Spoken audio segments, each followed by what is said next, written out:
A Associação Municipal Espírita promove na próxima semana a 13ª edição da Semana Espírita. Hoje nós vamos conversar com o vice-presidente da AMB em Governador Valadares, Hudson Bento, e vamos entender um pouco do trabalho dos espíritas em Governador Valadares e um pouco também da doutrina. Primeiro, obrigado pela sua presença aqui e participação.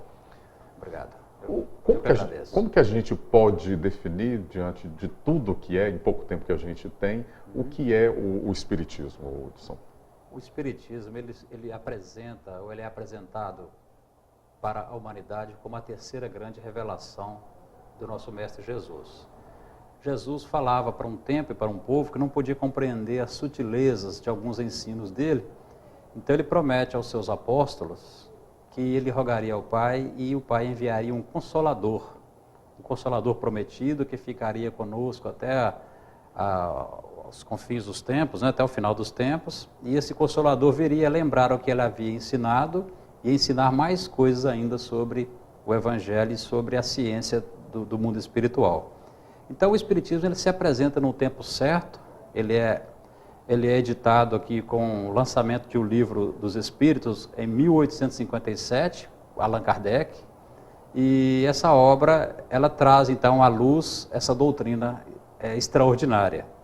Vem apresentando para todos nós um livro com 1019 perguntas que Allan Kardec faz à espiritualidade superior, e os espíritos respondem todas as questões que Allan Kardec coloca ali, que vão de questões do futuro, da justiça divina, da lei de igualdade, enfim, mostrando o homem relacionando com o meio e relacionando com o mundo espiritual. Agora, doutrina ou religião? Como que a gente define? Sempre tem essa questão.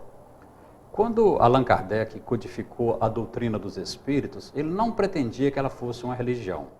Pretendia Allan Kardec que o Espiritismo fosse assimilado pelas religiões, entendendo como um progresso, uma evolução da religião, porque todas as ciências progrediram, evoluíram ao longo dos tempos.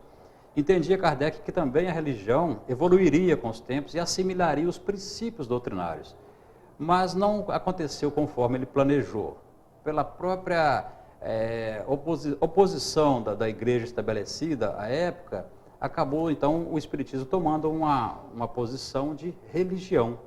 Então hoje é uma religião, mas é uma religião que se apresenta com uma característica mais ampla. Ela é religião, ela é ciência e é filosofia. Então ela faz essa ponte, a união de ciência, união de filosofia e união de religião, de tal maneira que ela se torna praticamente insuperável, porque assim que a ciência avança, a doutrina espírita assume aquele postulado da ciência, ao invés de combater a ciência como outrora a história registra. Como que é o dia a dia, por exemplo, de vocês, num estudo dessas doutrinas e nas práticas? Muito bem. Conforme Allan Kardec estabeleceu também, na sua lucidez, no seu bom senso, ele disse que fora da caridade não há salvação. Então nós, nas casas espíritas, nós buscamos estudar a doutrina dos espíritos, o Evangelho de Jesus, mas mais do que estudar, entendemos a casa espírita como uma escola, como uma oficina de trabalho, então nós buscamos praticar aquilo que nós estamos aprendendo. Então se nós aprendemos o bem na casa espírita, nós devemos viver esse bem. Se nós aprendemos a caridade, nós devemos viver essa caridade. Se nós aprendemos a verdade, buscamos viver a verdade. E assim a gente vai fazendo uma transformação íntima ou transformação moral e nos tornando melhores a cada dia. Então o Espiritismo ele propõe uma mudança íntima. Ele não é algo que vem de fora para dentro, é algo que motiva o ser de dentro para fora para que essa transformação seja legítima, seja sustentável. Ok, nós vamos parar por um intervalo. No próximo bloco nós vamos continuar falando sobre a doutrina espírita e também o trabalho em Governador Valadares. E ainda nessa edição vamos falar da Semana Espírita, que começa na próxima semana em Governador Valadares.